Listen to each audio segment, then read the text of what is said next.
E aí, galera, de volta depois de quase uma semana sem gravar vídeo, só agora consegui ter tempo e espaço, mas ainda assim tem um cachorro latindo lá na rua, que eu não sei pra quem ele está latindo, então se pegar aí, vou ter que gravar assim mesmo, não vai ter jeito. Estou aqui com o meu cafezinho, que é o que me mantém em pé,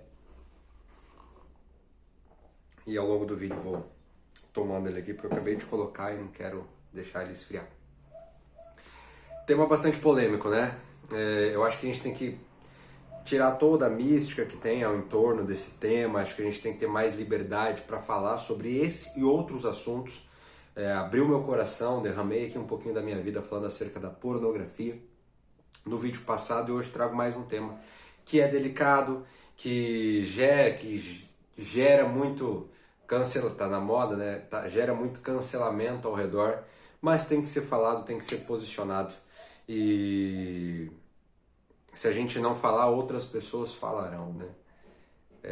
Não sei de quem que é a frase, se não me engano, é de Martin Luther King. Ele fala assim: o que me preocupa não é o barulho dos maus, é o silêncio dos bons.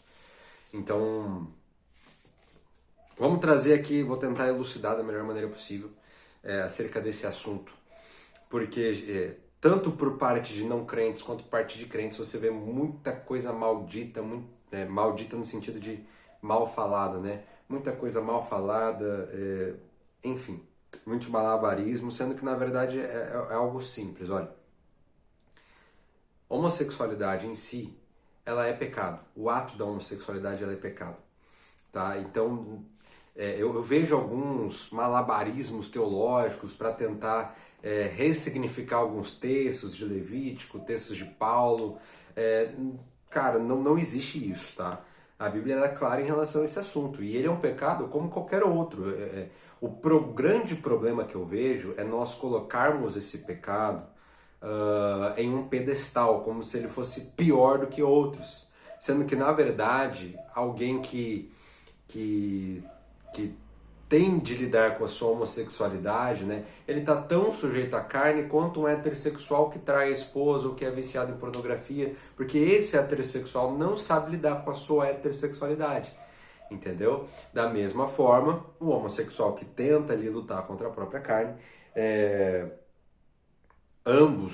todos nós precisamos de Cristo Jesus, essa é a chave. Eu podia encerrar o vídeo aqui se quisesse. É pecado, precisa de Cristo, precisa ressignificar em Cristo. E é isso, não tem muito mais aonde me alongar. Mas para que isso fique claro na cabeça de todos nós, na era dos cortes, onde retiram coisas fora do contexto e aí você é cancelado por coisas que você praticamente nem quis dizer, Deus ama o homossexual tanto quanto ama o assassino, tanto quanto ama o estuprador, tanto quanto ama o pedófilo, tanto quanto ama o ladrão, tanto quanto ama o traficante. Ele ama todos esses.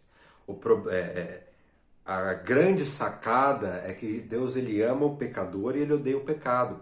A partir do momento que eu entendo a minha condição de pecador, que eu entendo que eu preciso de Cristo e eu me aproximo de Cristo para uma relação com o Pai, através do livre acesso de Cristo Jesus, entendendo que eu fui perdoado pelos méritos de Cristo e não pelos meus próprios méritos, eu começo a caminhar em santidade, né? É como se você ganha a partir do momento que você se entrega para esse perdão, você se entrega para essa graça, você ganha vestes brancas, você ganha uma roupa nova, e você quer fazer de tudo para não sujar aquela roupa de novo. E aí você começa a viver uma caminhada em santidade, entendendo que apesar de ser os méritos de Cristo, eu tenho que estar constantemente vigilante, para que eu não caia de novo nos mesmos erros, para que eu não caia de novo nos mesmos pecados. Paulo vai dizer que a carne milita contra o espírito. O que é a carne? Carne é o seu lado, é a sua natureza pecaminosa, é a sua natureza adâmica, é aquilo que é natural para você. Só que a partir do momento que você conhece a Cristo, que você decide caminhar em Cristo, não é caminhar com Cristo, é caminhar em Cristo, uma nova natureza é lhe dada, uma natureza espiritual é fortalecida dentro de você. E conforme você vai crescendo nessa relação, você vai amadurecendo nessa relação, o caminho da santidade começa a ser mais natural. Começa a ser mais natural. Não porque eu estou evitando pecar para não ser castigado por Deus ou para ser excomungado da minha comunidade religiosa. Não, porque eu me relaciono com o Pai, eu tenho um Pai que me ama, e eu sei que o pecado entristece esse Pai, e por eu amar esse Pai, por Ele me amar, e eu querer amadurecer cada vez mais e aprofundar cada vez mais essa relação, eu cumpro a vontade do Pai, eu obedeço os seus mandamentos. Jesus diz o seguinte: nisto conhecereis, vocês que são meus discípulos, se vocês guardam os mandamentos. Então não é somente a graça, né? A graça ela é suficiente para te perdoar, mas ela também te empodera para uma caminhada, uma vida em maturidade, uma vida em crescimento, uma vida em santidade, uma vida em retidão. Portanto, seja o pecado da homossexualidade, seja qualquer outro pecado, todos nós precisamos de Cristo, todos nós carecemos da graça de Cristo, todos nós carecemos dos méritos de Cristo. E quando ele morreu, ele estava pensando em todos nós. Ele avançou até a morte de cruz, para que hoje eu e você tivéssemos livre acesso ao Pai, para que hoje eu e você tivéssemos a oportunidade de perdão, salvação e de graça. E uma coisa que você precisa entender, meu amigo, é que o sacrifício de Cristo ele é suficiente. Não importa o quão longe você acha que tenha ido, o sacrifício de Cristo ele é capaz de te redimir. O sacrifício de Cristo ele é capaz de te trazer de volta para a luz, de te trazer de volta para uma vida de santidade. Essa vida de santidade não é uma vida perfeita, é uma vida separada, é uma vida que não concorda com o sistema de pensamento do mundo. Sobre isso, Paulo vai escrever: não se amoldem ao padrão deste mundo, mas se transformem pela renovação da vossa mente. E aí a ação do Espírito Santo vai te conduzindo, porque aparentemente é impossível, e é mesmo.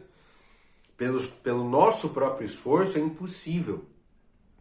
Mas quanto mais eu me aproximo de Cristo, mais eu percebo que miserável eu sou e da minha necessidade de caminhar nele, da minha necessidade dessa graça, que não apenas é suficiente para perdoar os meus pecados e me apresentar limpo diante de Deus através dos méritos do seu Filho, como também me empodera para uma vida agora em santidade.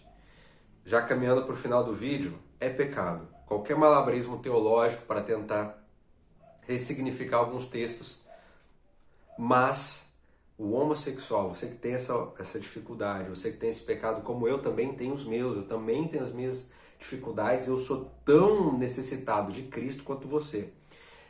Você sim vai para o céu, desde que você tenha consciência do seu pecado, abandone a sua vida de pecado, se aproxime de Cristo do jeito que você está. Não espere estar com a vida perfeita, com o guarda-roupa arrumado, tudo perfumado para você se aproximar de Cristo. Não. Se aproxime de Cristo do jeito que você está e Ele vai ser responsável pela transformação na sua vida desde que você abra o seu coração a esse Deus, a esse Cristo e ao Espírito Santo. Se aproxime a Ele do jeito que você está e Ele vai transformar a sua vida por completo. Certo? Então os homossexuais irão para o céu sim, se reconhecerem o seu pecado, assim como o heterossexual, assim como todos nós carecemos da graça de Cristo. Não há um justo sequer. Somos todos pecadores.